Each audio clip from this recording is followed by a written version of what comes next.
हरिद्वार में महाकुंभ का आज से विधिवत शुभारंभ हो चुका है और इसके साथ ही ये मेला 30 अप्रैल तक चलने वाला है। वहीं क्या कुछ तैयारियां की गई हैं इस मेले में, इसको लेकर हमारे संवाददाता मयूर सैनी ने आईजी कुंभ से खास बातचीत की। क्या कुछ कहा आईजी ने, सुनाते हैं।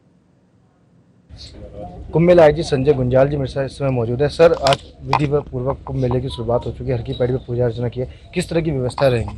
यद्यपि हम लोगों की पुलिस की तरफ से पूरी व्यवस्था है, लेकिन आज हम लोगों ने जितने भी हमारे सबसे पहले तो हम और मेलाधिकारी जी और हमारे जितने भी अधिकारी हैं, हम लोग गंगा पूजा के लिए गए, उनसे माँ गंगा का आशीर्वाद लिया और मनसा देवी और चंडी देवी जाकर उनका भी आशीर्वाद लिया। और इस तरह से विधिवत रूप से हम लोग की तैयारियां पहले से भी है और तैयारी अब हो भी चुका है। तो हम लोगों ने लगातार पिछले 5 जो स्नान पर्व हुए थे, जिसमें एक प्रथम शाही स्नान के रूप में भी है, उस पर हम लोगों ने व्यवस्था की थी। वो एक लर्निंग एक्सपीरियंस के रूप में रहा। जो उसमें कमियां थी उससे हम लोगों ने सीखा, उस कमियों को दूर करने का प्रयास किया गया है।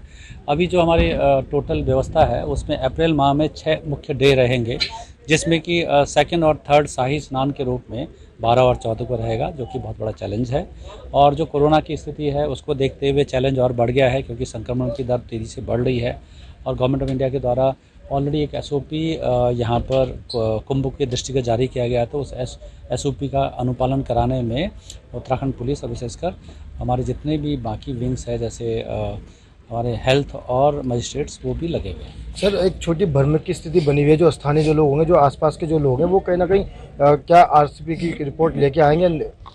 जितने भी डेली कम्यूटर्स है जो पर डे के हिसाब से बॉर्डर एरिया से आते हैं और जाते हैं, तो उनका पर डे के हिसाब से मूवमेंट रहता है। तो उनके लिए हम लोगों ने एक व्यवहारिक पक्ष देखते हुए, क्योंकि वो ऑलरेडी डेली आ रहे हैं और उनका एड्रेस भी अगर यहीं का हरिद्वार का कुंभ मेला क्षेत्र का है, तो उसमें हम लोग व्यवहारिक रूप से उन्हें छूट दे सकते हैं। और साथ में जो कहीं अगर जैसे अस्थि कलश या फिर क्रिमेशन के लिए कोई अगर आता है, तो इस तरह की आकस्मिक स्थिति, क्योंकि पहले से उसमें 3 दिन का या 72 आवर्स RT-PCR संभव नहीं है, तो ऐसे में उनको हम लोग एक एक्सेप्शन केस के रूप में छूट देते हुए, लेकिन उनके टेस्टिंग की फैसिलिटी बॉर्डर में ऑलरेडी किया गया है, उनका टेस्ट लिया जाएगा और अगर उनके नाम डिटेल रहेंगे, अगर कोई पॉजिटिव आ जाता है तो उसकी कॉन्टैक्ट ट्रेसिंग, सर्विलांस और आइसोलेशन की कार्रवाई की जाएगी। सर, कुंभ मेला पुलिस द्वारा एक हाईटेक कंट्रोल रूम बनाया गया है, बड़े अच्छे कैमरे लगे हुए हैं, जो मास्क नहीं पहनेगा वो भी दिख रहा है, कितनी मदद उससे आपको मिली?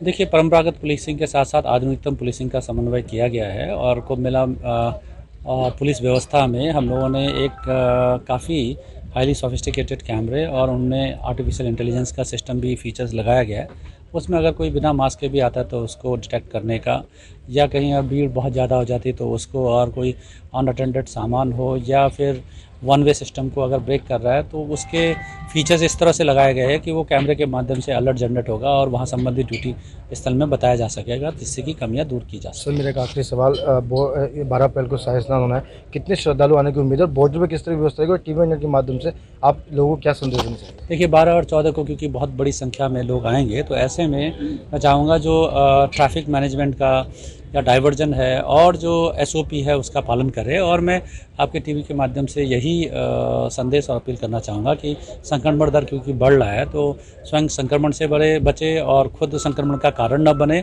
और दूसरों को संक्रमण न हो, उस संबंध में आप सभी अपनी भी प्रयास करें और एक ईमानदार कोशिश करें कि ये जो कुंभ है ये सुरक्षित कुंभ के रूप में आपका भी योगदान है। ये थी मेरे आईजी संजय गुंजाल, जिनका साफ तौर से कहना है कि उन्होंने स्थानीय लोगों से, बाहर से आने वाले श्रद्धालुओं से अपील की कि संक्रमण को रोकें और जो है यहाँ पर हरिद्वार में आपका स्वागत है। कैमरा सचिन के साथ Mayur Saini, TV India news, Haridwar.